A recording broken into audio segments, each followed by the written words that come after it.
शास्त्रिकाय संग्रह नाम के ग्रंथ की 21 नंबर की गाथा पर अपनी स्वाध्याय चल रही है। गुरुदेव श्री का स्पष्टीकरण है। 29-12 का ये प्रवचन है। इसमें कहते हैं एक प्रश्न किया मुमुक्षु भाई ने। विषय तो इस प्रकार है गाथा का कि जीव सभी द्रव्य तो कहा कि वे सामान्य विशेषात्मक हैं और सामान्य विशेषात्मक होने से सामान्य की गौणता में और विशेष की मुख्यता में जीव देवादि पर्याय से उत्पन्न होता है, मनुष्यादि पर्याय से व्यय होता है, या वहाँ से पकड़ो यानी उत्पन्न भी होता है तो उत्पत्ति का भी कर्तृत्व है, व्यय का भी कर्तृत्व है, सत के विनाश का भी कर्तृत्व है और असत के उत्पाद का भी कर्तृत्व है विशेष की अपेक्षा। और सामान्य की मुख्यता में जीव द्रव्य अथवा कोई भी द्रव्य न उत्पन्न होता है न विनष्ट होता है, वह तो सदा काल नित्य स्वरूप ही है। इसी संदर्भ से जो चर्चा है तो एक प्रश्न आया है। मुमुक्षु ने कहा एक साथ बहुत आती है बात, इसलिए खबर नहीं पड़ती। भाव अभाव, भाव अभाव, अभाव भाव, यानी उत्पाद व्यय, सत का विनाश, असत का उत्पाद। तो गुरुदेव ने कहा एक साथ कितना, ये तो साधारण बात है। 3 बातें हैं, एक भाव, एक अभाव, एक भाव अभाव और एक अभाव भाव। 3 माने 4 है, 3 सिद्ध करना है। चिमन भाई समझ में आया नहीं? इसमें थोड़ा थोड़ा पहले कहा ना, भाव अभाव उत्पाद और व्यय। भाव अर्थात उत्पाद, अभाव अर्थात व्यय। तो यहाँ देव का उत्पाद, उसका करने वाला आत्मा, मनुष्य पर्याय का व्यय, उसका करने वाला आत्मा। अब भाव अभाव तो कहा मनुष्य की पर्याय विद्यमान है भाव, उसका करता है अभाव, और वह भी कौन करता है कि आत्मा। ये कोई समझ में नहीं आए, फिर अगला आ जाएगा कि देवादि पर्याय जो है अविद्यमान यानी कि अभाव, उसका हुआ उत्पाद, तो असत का उत्पाद, तो उसका भाव करता है।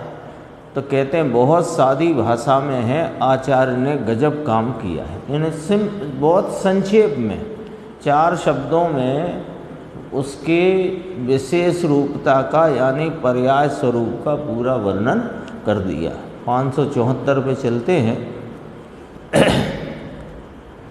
इसमें बहुत सारी चर्चा गुरुदेव ने, ये तो एक सामान्य टीका में जो आई वो अपन लेते हैं, इसके बाद और बहुत सी चर्चा इसमें आई है। देखो 574 है, ऊपर की 6-7 लाइन छोड़ के। स्वय काल बीत गया है, ऐसे सत यानी विद्यमान पर्याय समूह को विनष्ट करता है, और जिसका स्वयकाल उपस्थित हुआ है यानी देव की पर्याय का स्वयकाल बीत गया और मनुष्य की पर्याय का स्वयकाल उपस्थित हुआ।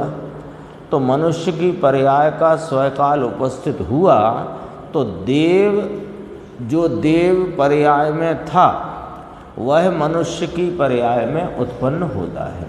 तो उस विशेष की अपेक्षा देवादि विद्यमान का नाश हुआ और मनुष्य जो असत यानी अविद्यमान भाव था उसका यहाँ पर उत्पाद हुआ।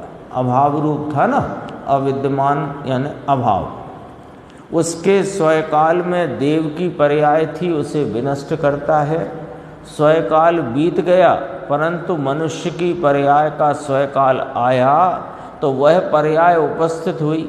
यहाँ फिर भी ध्यान रखना है कि ये चर्चा देह के संयोग से बता रहे हैं, लेकिन हाँ वास्तव में तो जीव की पर्याय में होती गति की योग्यता का परिणाम।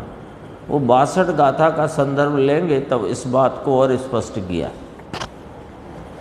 मनुष्य की पर्याय में उपस्थित हुआ, ये पर्याय पहले थी नहीं, उपस्थित हुई। तो जिसका स्वयकाल उपस्थित हुआ है यानी आ पहुँचा है, ऐसे असत को नाम अविद्यमान पर्याय समूह को उत्पन्न करता है। देव की पर्याय में मनुष्य की पर्याय का असतपना है, तो मनुष्य की पर्याय उत्पन्न करता है तो मनुष्य की पर्याय का स्वकाल आ गया। स्वकाल आ गया तो मनुष्य की पर्याय में उत्पन्न हुआ, तो असत का उत्पाद हुआ। ये बात आई।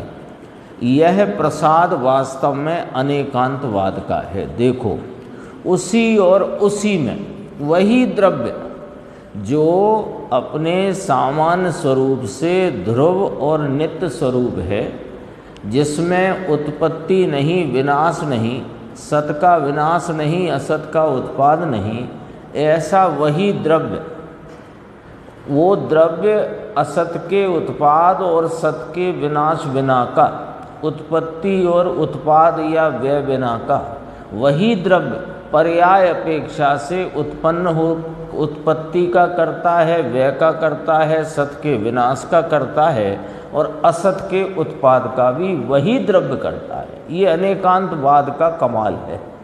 देखो, उसी और उसी में द्रव्य और पर्याय अनेकांतवाद है, ऐसा कहते हैं। पर की बात नहीं लेना यहाँ पर, है ना, पर की बात नहीं लेना। अपितु यहाँ तो ये चर्चा ही इसलिए की कि पर से भिन्नता बताने को, है ना, ये बात को और गाढ़ करने के लिए, दृढ़ करने के लिए कि देवादि पर्याय का नाश और मनुष्य पर्याय की उत्पत्ति ये कोई गति नाम कर्म के कारण, आयु कर्म के कारण हुई, ऐसा नहीं है। इस कार्य का, इस परिणाम का कर्ता वह जीव द्रव्य स्वयं है पर्याय अपेक्षा से, और द्रव्य अपेक्षा से वह न उत्पन्न होता, न विनष्ट होता, न उत्पाद का करता, न व्यय का करता।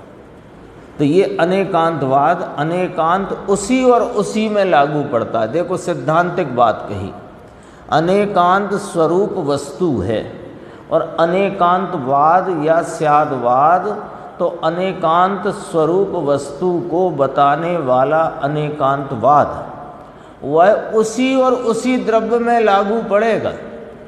अन्य द्रव्य और अन्य द्रव्य की बात में अनेकांत नहीं है, वो व्यवहार है। वो कौन सा व्यवहार है? निमित्त नैमित्तिक संबंध का व्यवहार, यानी गति नाम कर्म के कारण उसका अभाव होने पर इसके देवादि का अभाव हुआ, मनुष्यादि रूप उत्पत्ति हुई, तो गति नाम कर्म के कारण हुई। ये निमित्त नैमित्तिक संबंध से बताया गया है, ये अनेकांतवाद नहीं है। अनेकांतवाद तो उसी की उसी वस्तु में उसका द्रव्य स्वभाव से देखो तो वह न उत्पत्ति का कर्ता, न व्यय का कर्ता, न सत के विनाश का कर्ता, न असत का उत्पाद है। और उसी द्रव्य को पर्याय अपेक्षा से कहने में कि वह पूर्व पर्याय का नाश करता है, वर्तमान पर्याय को उत्पन्न करता है, अथवा देवादि रूप जो सत स्वरूप है उसका विनाश करता है, और मनुष्य रूप मनुष्य पर्याय जो असत है उसका उत्पाद करता है, ये अनेकांतवाद कहता है। तो उसी के उसी में लागू पड़ेगा। बहुत उदाहरण भी लिए इसमें। द्रव्य से देखो तो उत्पन्न और विनाश नहीं, और पर्याय से देखो तो उत्पन्न और विनाश है। भाव का अभाव, अभाव का भाव। समझ में आया? अब चलते हैं 575 पर। यहाँ पर देखो, गुरुदेव ने कह के आए, यहाँ भाई हेमराज जी ने इसमें लिखा, यद्यपि मुझे मूल ग्रंथ में भी नहीं मिला वो, और इसमें भी नहीं था, इसमें जो गाथा टीका छपी है, और वो हेमराज जी ने जयसेन स्वामी की टीका के आधार से भावार्थ लिखा है, शायद पूर्व की प्रतियों में वो होगा। तो उस पर से गुरुदेव यहाँ पढ़ते हैं। देखो, स्यात् पद से जिस प्रकार द्रव्य के अशुद्ध पर्याय के कथन की सिद्धि की, है ना, स्यात् पद से। स्यात् पद से कैसे? कि द्रव्य अपेक्षा, पर्याय अपेक्षा, तो विशेष की मुख्यता में और सामान्य की गौणता में, अथवा पर्याय की मुख्यता में, द्रव्य की गौणता में, ये स्यात् हुआ ना। तो पर्याय की अपेक्षा द्रव्य की अशुद्ध पर्याय के कथन की सिद्धि की। अशुद्ध पर्याय कौन सी कही गई यहाँ पर? कि जो पर द्रव्य के संयोग से होने वाली जीव की पर्याय, जैसे नर नारकादि पर्याय, देवादि पर्याय, और जो गुण पर्याय हैं उन्हें शुद्ध पर्याय कहा। ये विवक्षा पहले आ चुकी है। उसी प्रकार आगम प्रमाण से शुद्ध पर्यायों की भी विवक्षा जानना, यानी जिस प्रकार पर की वो पर्याय अपेक्षा से देवादि पर्याय और मनुष्य पर्याय के उत्पत्ति विनाश की बात सिद्ध करी, उसी प्रकार उसी रीति से जो जीव द्रव्य में होती हुई एक एक समय की पर्याय हैं वो भी इसी प्रकार से समझना, ऐसा कहा। हाँ हाँ, अब उसको भी समझना, समझाना तो गुण पर्याय ही है वास्तव में। अन्य द्रव्यों के भी सिद्धांत अनुसार गुण पर्याय का कथन समझ लेना। अन्य देखो, जीव की भी शुद्ध पर्याय माने गुण पर्याय, गुण पर्यायों में होती हुई जो उत्पाद व रूपता उत्पत्ति विनाश है, उसमें भी यही पैटर्न से समझना कि पर्याय अपेक्षा जीव द्रव्य ही अपने क्रोधादि भाव का व्यय करता है, मान भाव का उत्पाद करता है आदि इत्यादि। और ऐसा ही पुद्गल द्रव्य में भी समझ लेना, ऐसा ही अन्य द्रव्यों में भी समझ लेना। हाँ, द्रव्य का स्पष्टीकरण स्पष्ट करते हैं, सुनो। देखो नीचे देखना, इसी में 5 पंक्ति 8 पंक्ति के बाद भाव अभाव 2 बोल है ना। तो क्रोध का भाव है, उसका दूसरे समय में अभाव होता है, व्यय होता है। समझ में आया? भाव और अभाव। तो क्रोध है, उस समय दूसरी मान की पर्याय नहीं है, नहीं है माने वो होए तो वहाँ मुख्यता नहीं है, ऐसा है ना। तो अपने को समझना है, क्रोध है, उस समय मान की पर्याय नहीं, तो भाव का अभाव किया, यानी क्रोध का हुआ अभाव, और दूसरे समय में मान की उत्पत्ति हुई। दूसरा समय माने समय वही है, क्रोध का भाव था, उससे दूसरा समय, लेकिन क्रोध के अभाव का समय और मान के उत्पाद का समय एक समय है। ये भाव का अभाव हुआ, अभाव का भाव हुआ, भाव का अभाव हुआ, अभाव का भाव हुआ। कैसे? कि क्रोध का भाव था, उसका अभाव हुआ, और मान पर्याय का, मान भाव का अभाव था, उसका भाव हुआ। पहले समय में मान नहीं था, क्रोध के समय मान नहीं था, मान वह अभाव था, और क्रोध के समय मान का अभाव था, अभाव का भाव उत्पन्न हुआ। अभाव माने वो भाव था नहीं, उसकी उत्पत्ति हुई। दूसरे समय का अभाव था, दूसरे समय वाले भाव का अभाव था, उसकी उत्पत्ति हुई। तो कर्ता कौन इसका? कि जीव है। हाँ, इससे क्या सिद्ध करना है कि चारित्र मोहिनी का उदय है अथवा किसी कर्म का उदय है, इसलिए यहाँ क्रोध गया और मान आया, कि ऐसा नहीं है। क्रोध का अभाव और मान का भाव, ये जो परिवर्तन हुआ परिणति में, पर्याय में, उस पर्याय की अपेक्षा उसका कर्ता जीव है, पुद्गल कर्म नहीं। ये सिद्ध करना है ये।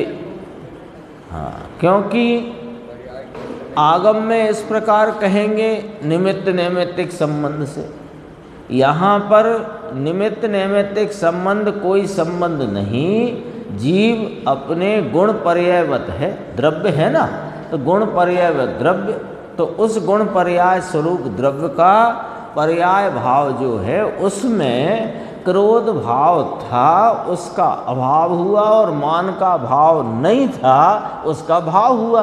तो इसका कर्ता कौन है? कि जीव है। हाँ, बात ऐसी है, समझ में आया? आगे देखो, इसी प्रकार मिथ्यात्व को लगाओ।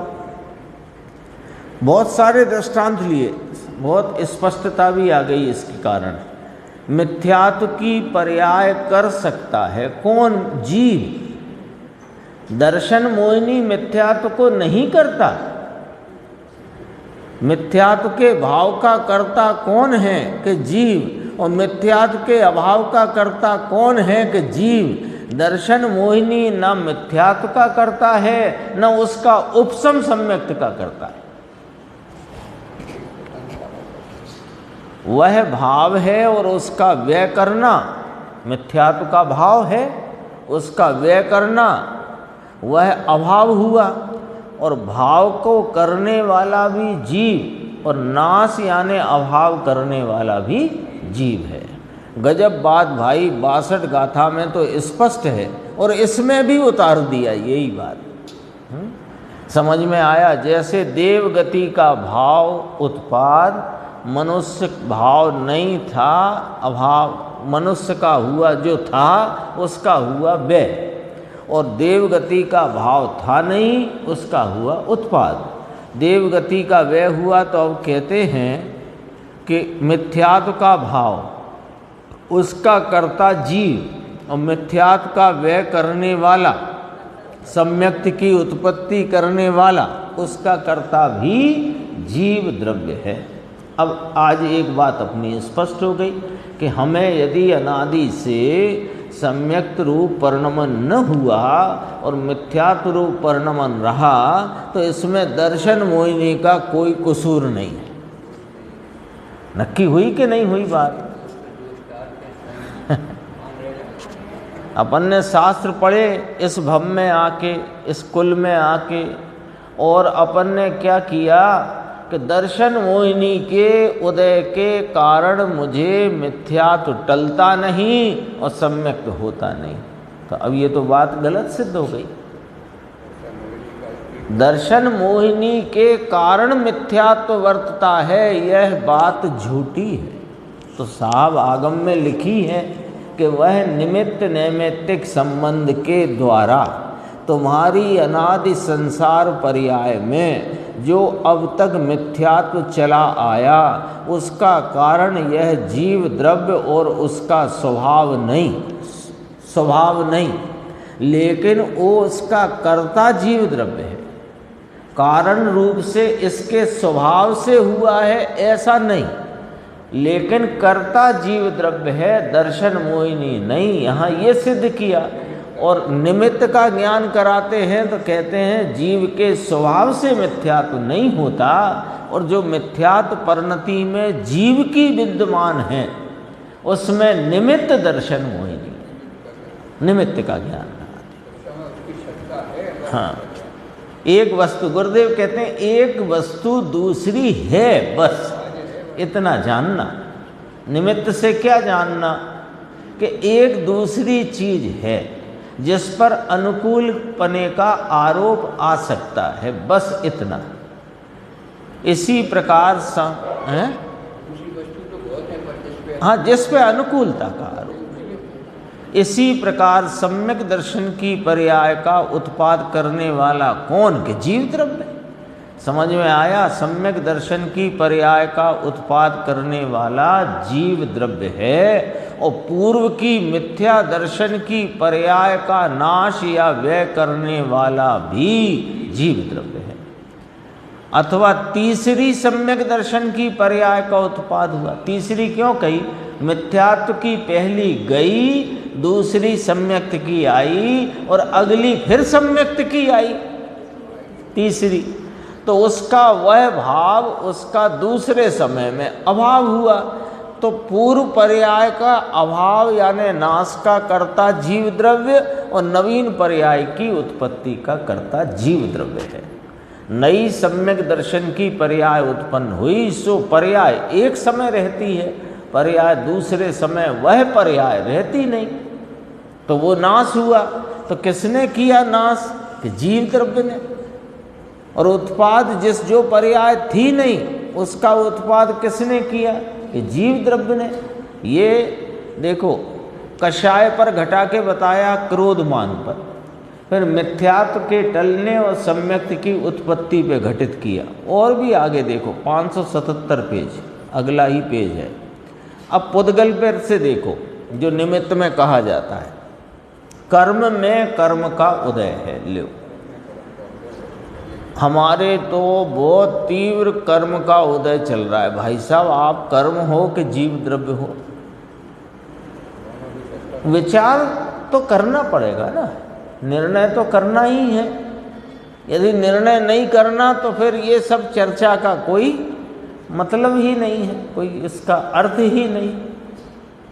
तो ऐसा जो कथन सुन सुनकर, पढ़ पढ़कर, और हमें उस कथन के ही यथार्थ मानने की मिथ्या भ्रांति चल रही है।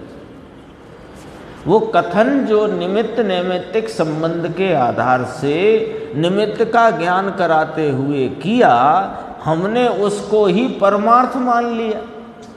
तो हम ऐसा सहज भले में मान बैठे हैं, कहते हैं वो तो कथन पद्धति हो सकती है निमित्त नैमित्तिक संबंध से, लेकिन हम मान बैठे हैं कि हमारे बहुत तीव्र कर्म का उदय चल रहा है। तो आप कौन हो? जीव के कर्म पुद्गल।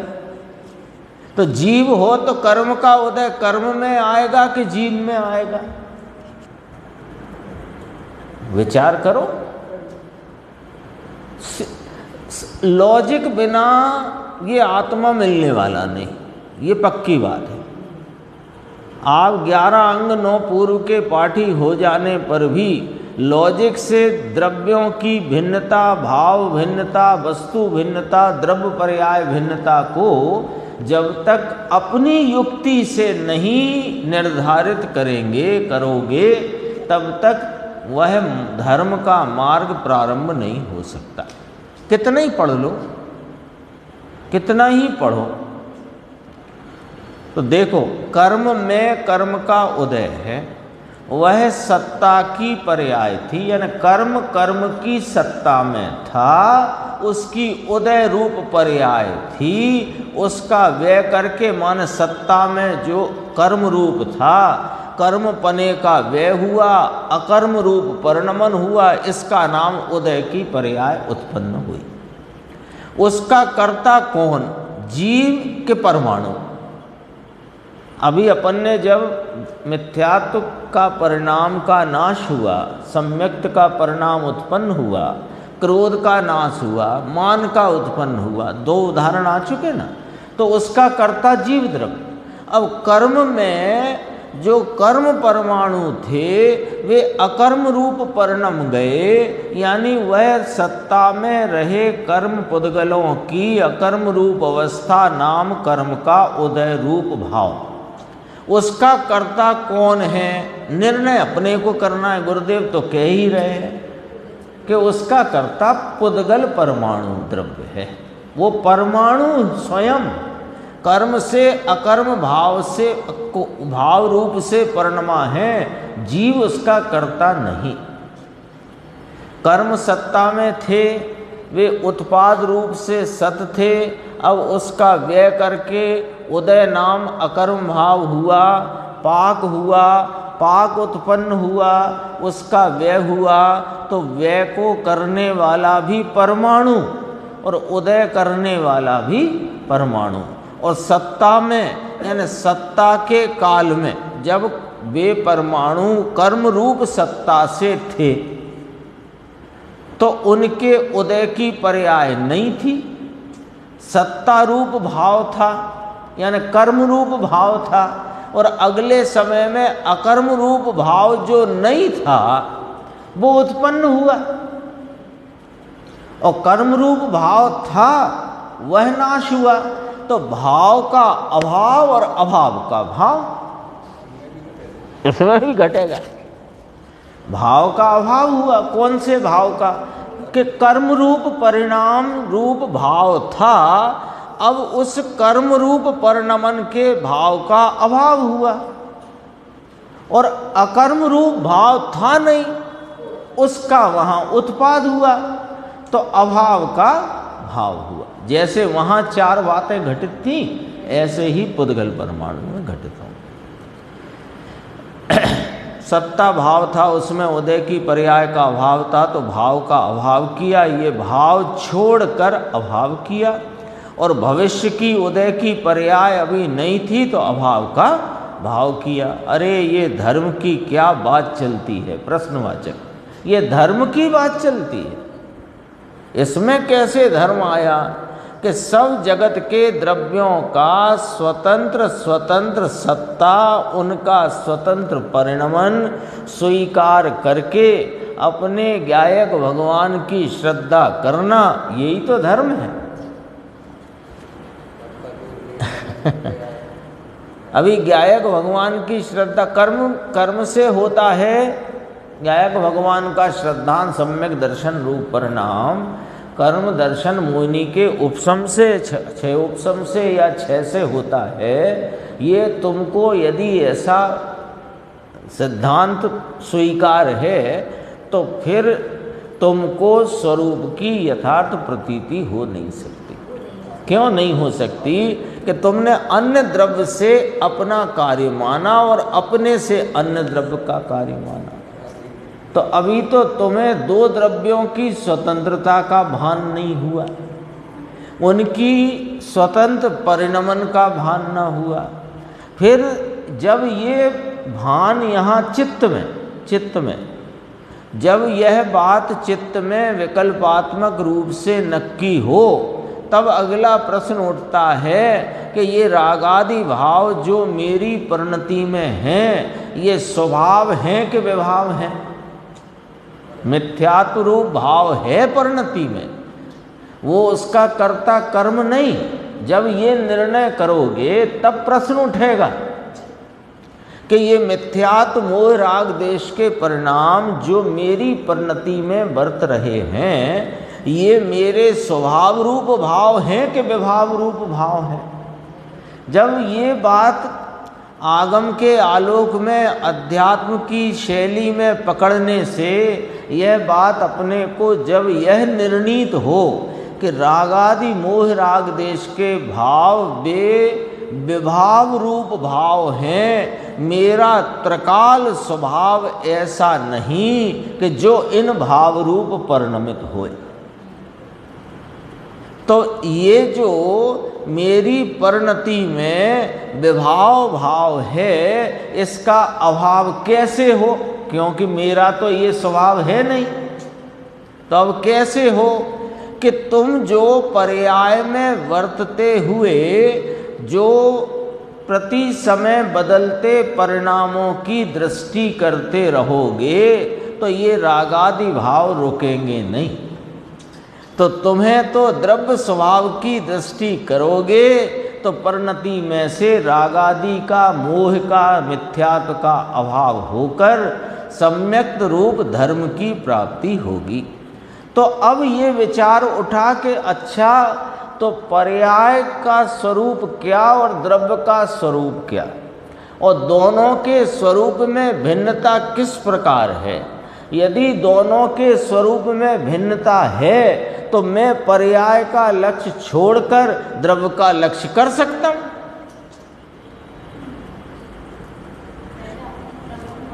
पहले अपनी हद में तो आओ।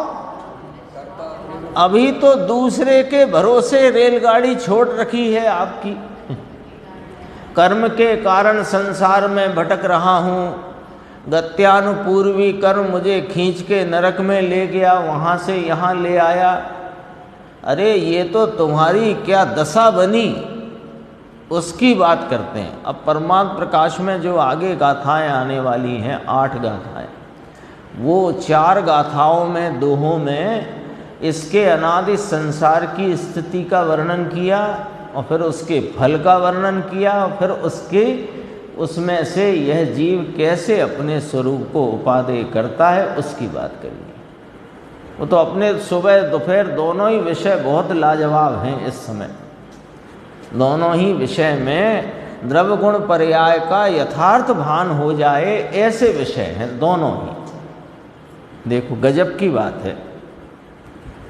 क्या कहा कि ये सम्यक दर्शन यानी कि धर्म, ऐसी यथार्थ प्रतीति बिना सम्यक दर्शन कभी नहीं होता। पहले द्रव्य गुण पर्याय तो नक्की करो, फिर उसमें स्वभाव क्या विभाव क्या ये निर्णय करो, और विभाव की उत्पत्ति का कारण क्या, परद्रव्य नहीं मेरा ही पर्याय पर लक्ष्य जाता है, और पर्याय जितना ही मैंने अपने को माना है, इसलिए मोह राग देश की उत्पत्ति।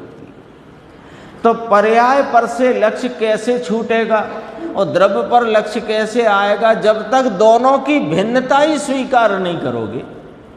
बार बार यही विचार बीच में अड़ाते रहोगे, पर्याय बिना का द्रव्य होता नहीं, पर्याय बिना का द्रव्य होता नहीं। बताओ कौन सा द्रव्य पर्याय बिना का? हमें मालूम है कोई द्रव्य पर्याय बिना का नहीं है।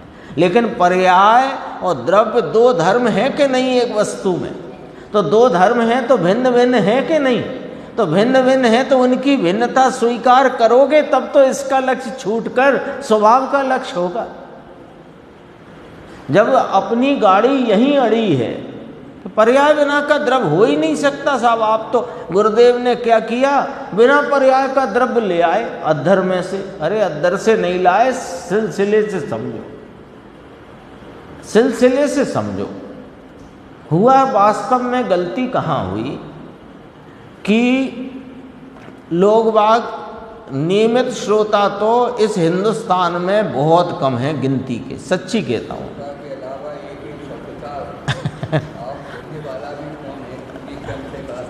हाँ, तो नियमित श्रोता नहीं और नियमित वक्ता नहीं। सच्चाई है वो सामने है।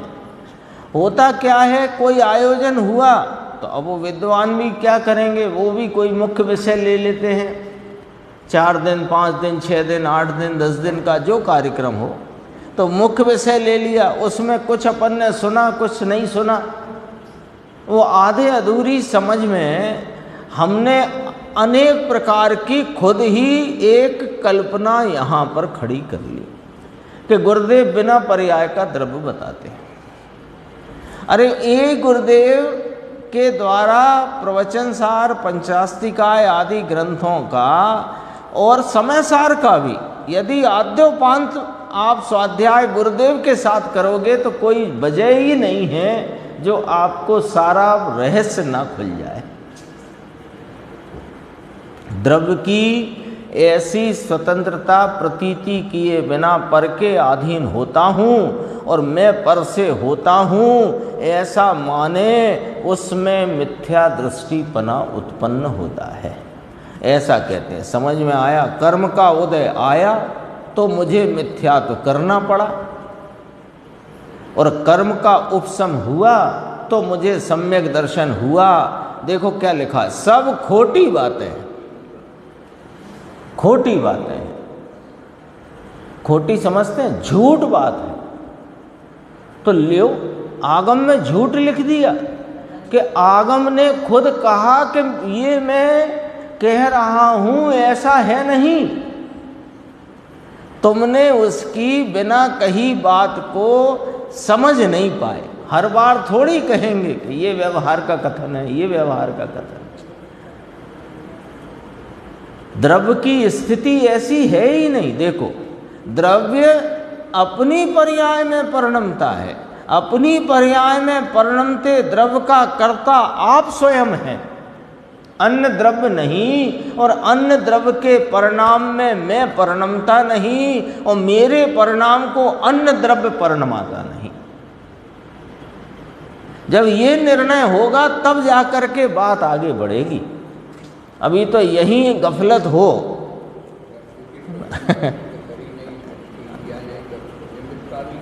नहीं हो सकता। निमित्त का निमित्त रूप ज्ञान नहीं होना निमित्त के संबंध में घोर अज्ञान है। निमित्त को निमित्त रूप नहीं जानते, और निमित्त से कार्य मानना ये निमित्त को उड़ाना है। लोग गुरुदेव पर आक्षेप करते हैं कि आपने निमित्त को उड़ा दिया, कि हमने उड़ाया नहीं, निमित्त को निमित्त के स्थान पर बिठाया है। द्रव्य की स्थिति ऐसी है नहीं, यह सिद्ध करते हैं। 582 पे चलते हैं सीधे ही। ये भी एक घटित किया है 580 पर, ये भी पढ़ लेते हैं भले। यहाँ मोक्ष मार्ग की पर्याय अब मोक्ष मार्ग पे घटित किया। अभी देखो, सम्यक दर्शन मिथ्यात्व की बात करी, इसके पहले क्रोध मान आदि कषाय की बात करी, अब मोक्ष मार्ग की बात करते हैं। यहाँ मोक्ष पुद्गल की बात करी कर्म की, अब यहाँ करते मोक्ष में हैं। भारी भाव है गजब वासवाई, शास्त्र की रचना की एक एक श्लोक में गागर में सागर, लोग शांति से मध्य होकर स्वाध्याय करते नहीं। कहाँ पे है? इसी में आगे है। हाँ हाँ हाँ हाँ, इसमें आएगा। यहाँ मोक्ष मार्ग की पर्याय सम्यक दर्शन ज्ञान चारित्र, सम्यक दर्शन ज्ञान चारित्राणी मोक्ष मार्गा। सो भाई वह मोक्ष मार्ग पर्याय है, गुण नहीं। गुण तो त्रिकाली रहते हैं, सिद्ध भी गुण नहीं है, सिद्ध भी पर्याय है और संसार भी पर्याय है और मोक्ष मार्ग भी पर्याय है, बंद मार्ग भी पर्याय है। सिद्ध भी पर्याय है, द्रव्य तो त्रिकाल ध्रुव है। तो कहते हैं सिद्ध पद की पर्याय उत्पन्न हुई, उसका कर्ता जीव है। तो वो चार आघाती कर्म को नाश करके सिद्ध हुए, ये कथन की खोटी बात है, सच्ची बात नहीं है। वो सच्ची बात तो ये है कि अपने स्वरूप की पूर्ण लाभ रूप प्राप्ति की पर्याय का कर्ता वह जीव द्रव्य है। मोक्ष इसी का नाम है ना, सिद्धत्व भी इसी का नाम है। स्वरूप के आत्मा के पूर्ण लाभ का नाम मोक्ष कहो, सिद्धत्व कहो। देखो, असिद्ध का व्यय हुआ, इसका कर्ता कौन? कि वह जीव द्रव्य। परंतु असिद्ध पर्याय का व्यय वह सिद्ध पर्याय का कर्ता है, ऐसा भी नहीं है। क्योंकि एक पर्याय दूसरी पर्याय की कर्ता हो, ऐसी व्यवस्था पर्यायों के परिणमन में नहीं है। और द्रव्य पर्याय की भिन्नता की जब बात करें तो पर्याय पर्याय का करता है, तो वो ही पर्याय पर्याय की करता है, पूर्व पर्याय की बात नहीं की वहाँ। ये समझना चाहिए, याद रखना चाहिए। इसी तरह मिथ्यात्व का व्यय करने वाला जीव है, परंतु मिथ्यात्व का व्यय करके सम्यक दर्शन उत्पन्न करने वाला जीव द्रव्य है। परंतु मिथ्यात्व का व्यय और सम्यक पर्याय का उत्पन्न करने वाला कर्ता कोई अन्य कर्म आदि है, ऐसा है नहीं। वो छपा नहीं है या बोला नहीं होगा, कोई बात नहीं है, पर उसका अर्थ ये है, मिथ्यात्व का व्यय सम्यक पर्याय का उत्पन्न करने वाला कर्ता अन्य कोई हो, कर्म हो, ऐसा नहीं है। समझ में आया? अब चलते हैं 582 पे। देखो, अब ये पुद्गल की बात आई, सुबह बात आई थी, उसको ही जरा देखना। दो गुण स्निग्धता है, अब पुद्गल पर घटाते हैं। परमाणु की स्थिति कर्म पे भी घटा दिया, मोक्ष मार्ग पे घटा दिया, मिथ्या सम्यक दर्शन पे घटा दिया, क्रोध मान कषायों पे घटा दिया, यही सिद्धांत। अब देखो, दो गुण स्निग्धता है तो दूसरे समय में चार गुण स्निग्धता हो गई, होगी माना हो गई। तो कहते हैं कि दो गुण स्निग्धता की पर्याय का कर्ता कौन? कि वही परमाणु। और दूसरे समय में चार गुण स्निग्धता की पर्याय हुई तो उसका कर्ता कौन? कि वही परमाणु। दो गुण की स्निग्धता का व्यय है, वह कर्ता है क्या? दो गुण की स्निग्धता मिटी और चार गुण की स्निग्धता उत्पन्न हुई, तो क्या दो गुण की स्निग्धता ने चार गुण स्निग्धता करी है क्या? ये बहुत गंभीर बातें हैं, समझने की बातें है ना। चर्चाएं मोटी मोटी अपन पकड़ते हैं, तो वो बात को बारीकी से समझना अपनी जिम्मेदारी है। दो गुण की स्निग्धता भाव रूप थी, वह उसका हुआ अभाव, और चार गुण स्निग्धता अभाव रूप थी, उसका हुआ भाव। ठीक है, अब भाव का अभाव हुआ, अभाव का भाव हुआ, कर्ता कौन? के वही परमाणु, अन्य परमाणु नहीं, उसकी पूर्व पर्याय नहीं। समझ में आया? चार गुण की पर्याय उत्पन्न हुई, दो गुण की पर्याय का व्यय हुआ, तो दोनों का कर्ता परमाणु है। व्यय का कर्ता परमाणु, उत्पाद का कर्ता परमाणु, एक साथ, और भाव अभाव, दोनों भाव अभाव एक साथ घटे कि नहीं घटे? कि दो गुण स्निग्धता जो भाव थी उसका हुआ अभाव, और उसी समय में 4 गुण स्निग्धता थी नहीं थी, अभाव रूप थी, उसका हुआ भाव, एक साथ हुआ ना। और एक साथ करा कौन ने? परमाणु ने। पूर्व पर्याय तो करे कैसे, वो तो गई। ये कार्तिकेय अनपेक्षा में आई है एक चर्चा। अन्य द्रव्य का कर्तापने का निषेध करने एक इतनी चर्चा वहाँ ली कि अनंतर पूर्व क्षणवर्ती पर्याय से परिणमित द्रव्य को उत्तर पर्याय का कर्ता कहा। ये भी उपचार कथन है। ये उपचार भी क्यों किया? कि अन्य द्रव्य के कर्तापने का निषेध करने के लिए आई है कार्तिकेय अनपेक्षा में चर्चा। अनंतर पूर्व, उसकी पूरी भाषा में बताता हूँ आपको। अनंतर पूर्व क्षणवर्ती पर्याय से परिणमित द्रव्य उत्तर पर्याय से परिणमित द्रव्य का कर्ता है, ऐसा ये व्यवहार कथन है। क्योंकि वो पूर्व पर्याय का कर्ता, पूर्व पर्याय से द्रव्य को अभेद किया पहले, फिर कर्ता वही द्रव्य है, सिद्ध तो ये करना है, पर्याय सिद्ध नहीं करना। अब द्रव्य काय पर से दिखाएं आपको, तो पर्याय से दिखाए।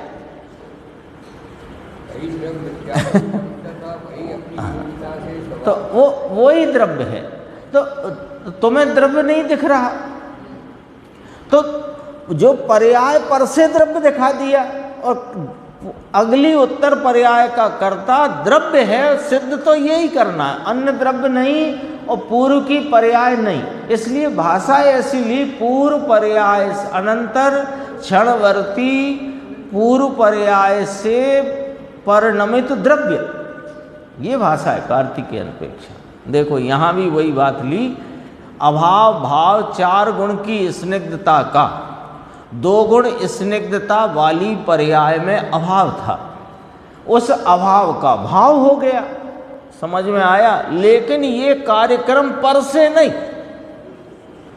बाजू वाला परमाणु 4 गुण से स्निग्ध परिणमता था, इसलिए इस परमाणु को 4 गुण स्निग्ध परिणमना पड़ा, ऐसा किंचित नहीं, कतई नहीं। अब आगे देखो, जो सुबह बात आई थी वो आ गई। एक परमाणु सूक्ष्म है, स्थूल नहीं। परमाणु स्थूल नहीं होता, सूक्ष्म है। स्कंद स्थूल है। स्कंद क्या स्थूल है? कि स्कंद अनंत परमाणुओं का समुदाय रूप समान जाति द्रव्य पर्याय रूप है।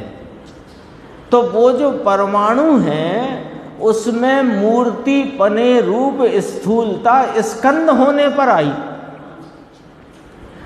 एक परमाणु स्वयं तो इंद्रिय ज्ञान की अपेक्षा अमूर्तिक कहा, लेकिन स्वभाव से मूर्तिक है। अब उसकी मूर्तिक पने की व्यक्तता, वो जब समान जाति द्रव्य पर्याय रूप परिणाम में स्कंद भाव से परिणमे, वे परमाणु परिणमे, तो वे मूर्तिक भाव से दिखने लगे, इसका नाम स्थूल है। समझ में? इंद्रियों के विषय बने। मूर्तिक पना पुद्गल का स्वभाव है, लेकिन एक परमाणु में मूर्तिक पना गोचर नहीं होता, गोचर नहीं होता। तो वो सूक्ष्म परिणमन, देखो उसे अमूर्तिक कहा इंद्रिय ज्ञान अपेक्षा, लेकिन क्या वो अमूर्तिक हो गया? उसका स्वभाव मूर्तिक है, लेकिन वह मूर्तिक पना उसका सूक्ष्म परिणमन रूप है। अब वो समान जाति द्रव्य पर्याय भाव से जब परिणमित होकर स्कंद अवस्था रूप से वे परमाणु दिखाई देते हैं, तो उसका वह स्थूल परिणमन है। अभी दूसरा पॉइंट, वो स्कंद स्थूल रूप नहीं परिणमा, वे अनंत परमाणु अनेक परमाणु इकट्ठे होकर के स्वयं अपने द्रव्य क्षेत्र काल भाव से स्थूल रूप विभाव से परिणमे हैं, और वहाँ पर वह समान जाति द्रव्य पर्याय में इकट्ठे दिखाई देते स्थूल नजर आए, क्योंकि परमाणु स्थूल पर्ण में है, स्कंद नहीं। क्योंकि स्कंद तो परमाणुओं का समुदाय है, समूह है, उसमें कोई अलग परिणमन का गुण थोड़ी है, ये परमाणु ही परिणमते हैं। ये बात ये 5 पंक्ति में सुबह आई थी, इसलिए इसको जरा देखो। स्कंद स्थूल है, स्थूल क्या कि स्थूल रूप गोचर हो रहा है। स्कंद नाम क्या, यहाँ लिख लो, स्कंद बराबर समान जाति द्रव्य पर्याय। ठीक है। अब दूसरी बात, द्रव्य पर्याय वास्तव में कोई पर्याय नहीं, वो तो एक साथ दिखाई देने की अपेक्षा, क्योंकि पर्याय व्यक्तता को कहते हैं। पर्याय किसे कहते हैं? व्यक्तता को। तो एक साथ अनेक परमाणुओं के इकट्ठे दिखाई देने रूप जो व्यक्तता है, उसको स्कंद पर्याय कहा या समान जाति द्रव्य पर्याय कहा। जबकि समान जाति द्रव्य पर्याय, जैसे ये नर नारक आदि जीव की पर्याय कही, ये असमान जाति द्रव्य पर्याय है। बताओ जीव कब नर नारक हुआ?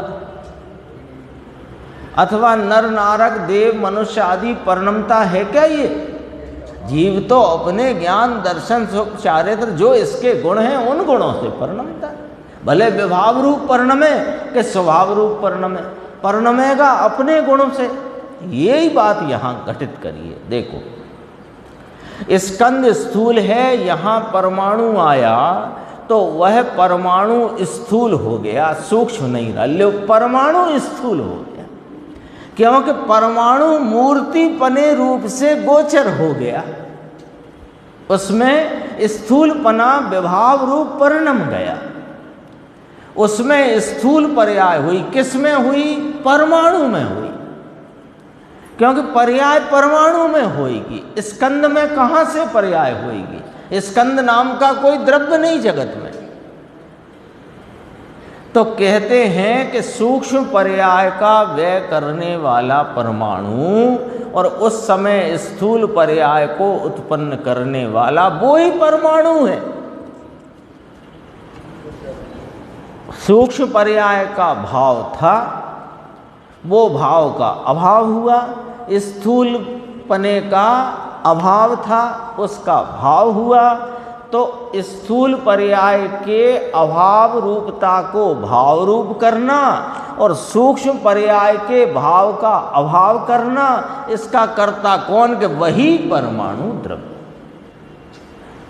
दूसरा द्रव्य नहीं। देखो आगे क्या कहा, स्कंद नहीं, स्कंद की पर्याय को उत्पन्न व्यय करने वाला स्कंद है। ये क्या कहना चाहते हैं कि जो स्कंद में परिवर्तन हमें गोचर होता है ना, तो वो अनेक परमाणुओं का एक साथ परिणमन है, उसे स्कंद का परिणमन कह देते हैं।